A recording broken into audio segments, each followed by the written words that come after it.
You know, one of the things that we know about car dealers, I know this in particularly for my life, is that being a part of a dealership, being a part of the industry can really change lives. The countless stories around people that were homeless or that we saw in our season 1, people that kind of started from nothing or had no clue what they were doing. I was a music major in college, and I'm in the car business, right?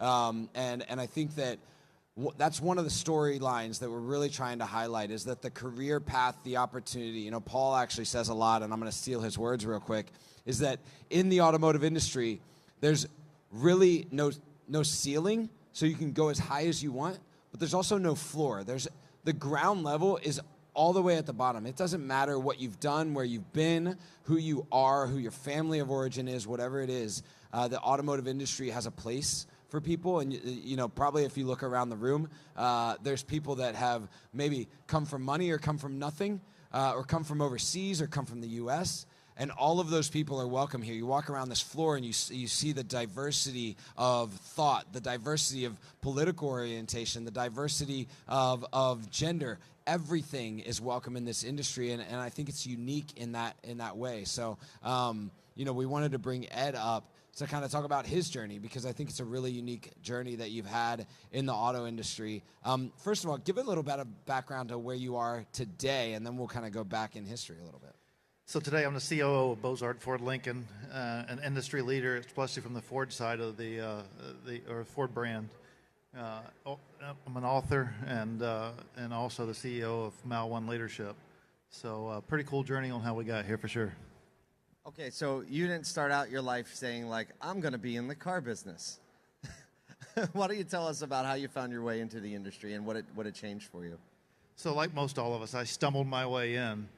But also like most all of us, a lot of us judge a book by its cover. We look at someone and think, I don't know about that one. And that certainly, I'm a piece of that. I started in this business, I was homeless. And when you're homeless, you get looked at as being the ground level of humanity, let's say, just to keep it politically correct. And I was told no. There's no place for you here, because I was judged by the cover with, I looked like a hoodlum, I sound like a hoodlum, probably smelled like a hoodlum, I'm sure. And certainly was judged by its cover, and then I found someone that would give me an opportunity. And it just happened to be in the car industry. I wasn't chasing the car industry, it just happened to be in the car industry. Found someone that gave me an opportunity, and now that's my life mission, is to give that opportunity back to others that may be deserving of those same opportunities.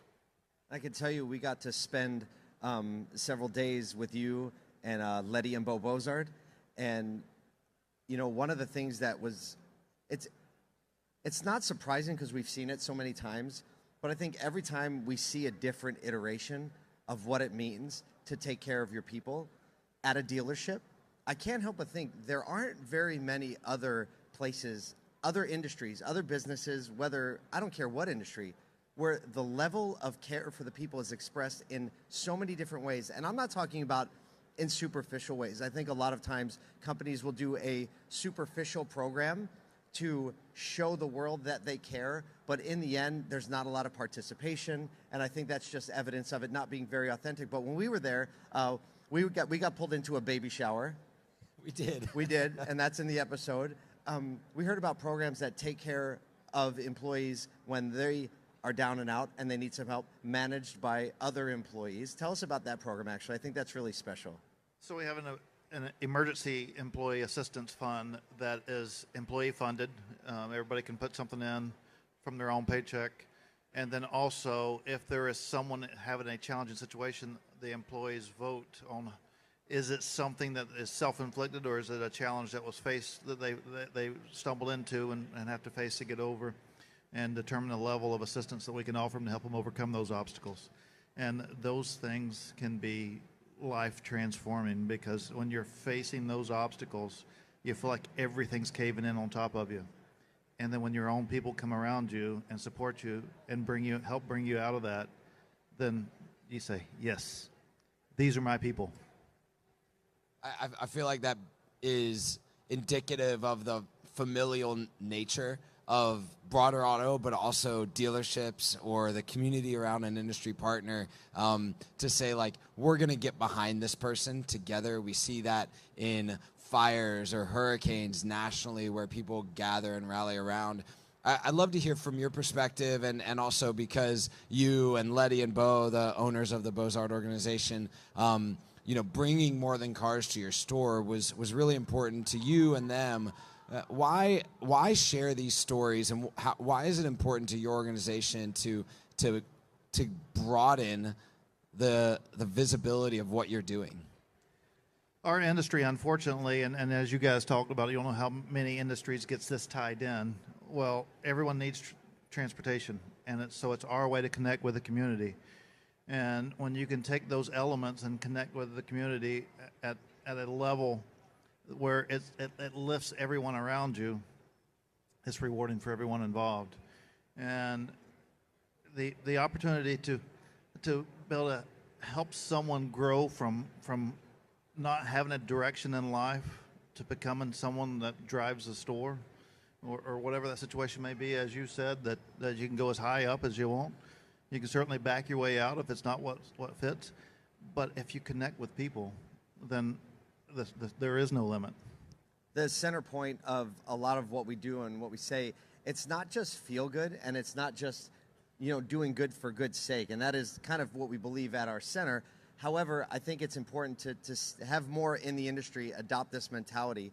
I think it's really important to point out that there's a strange thing that happens when you take care of your people and you take care of your community, and it's called this: they don't leave, right? They stay.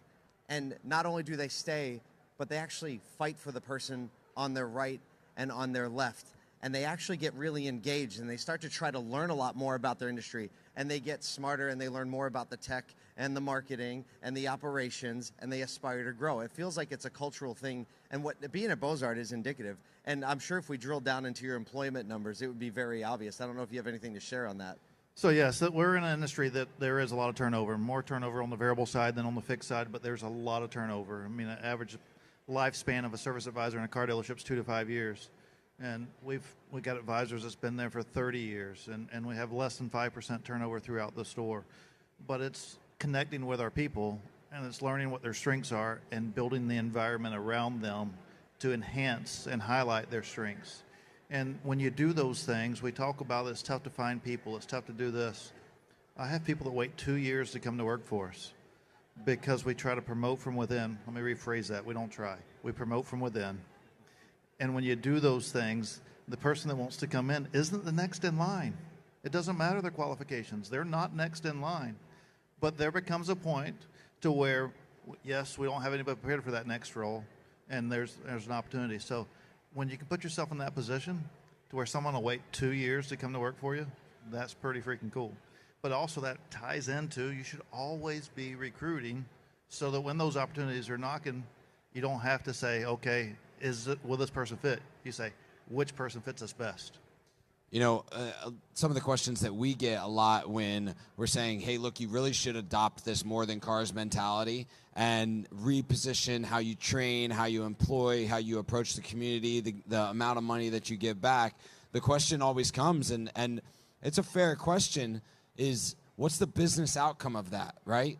Like, how do I know that the dollars that I'm spending in the community don't return void? How do I know that the training program that I install with my employees that cost me $100,000 to put in, how do I know that there's a business outcome to that? Because at the end of the day, we're still businesses that need to pay the mortgage and pay the rent and pay our people, and we can't just like be all fun and games and fluff.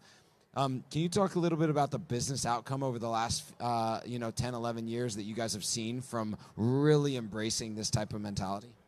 So tying into the community allows the community to want to be a part of what we are, not just from an employment standpoint, but they want to support what we do. But then going into the training elements where they will send their kids to us rather than send their kids to college for whatever reason because their kid doesn't know where they want to be yet, but they're a gearhead or they're this or they're that. Well, what that does, how that returns financially, is just what we talked about a moment ago, having a less than 5% turnover rate annually. The cost to replace a person is typically about 1.5 years of their salary, with the lost revenue that you go through. And when you can minimize that down, to 5% in the industry that averages almost 45%, that pays off in huge dividends. Well, listen, these sessions always go so fast. We're working really hard every day to push this big boulder up the hill, to get it to the top and to the point where the rest of the industry starts to see and move closer to this mentality that thriving people are the center point of a thriving business. So we need everybody's help to do that. Our heart is always to serve the industry. A way you can be involved with that and to help, check out the email. We think it's going to be the most fun email you get to read every single morning. Check out the podcast, come to the event, but it would also mean a lot if you just go on Amazon and watch the show. Share it with your families and together, and let us know. If you know other stories, please email us. We'll give you the email address. Chris, raise your hand. Chris is our head writer, and he gets to write so many amazing stories. Let's hear it for Chris. If you read his words every morning, you know they're worth reading.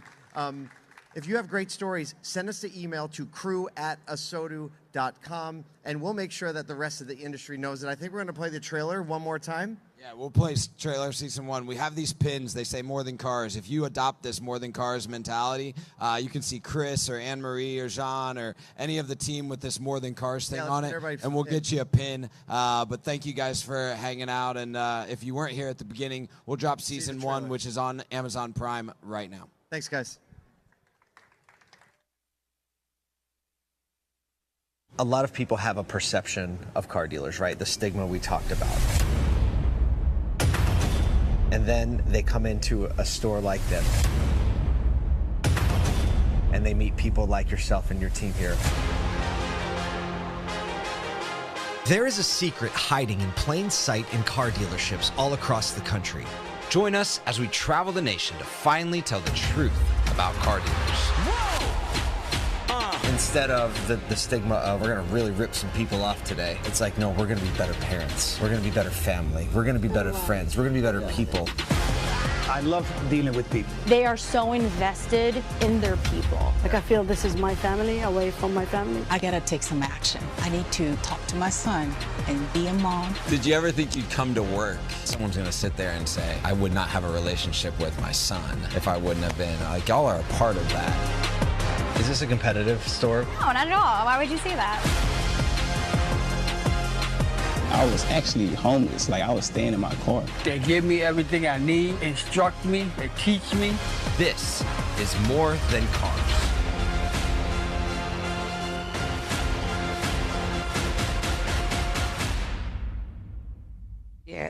Tú, la dueña de esto. She says I'm gonna own my own dealership.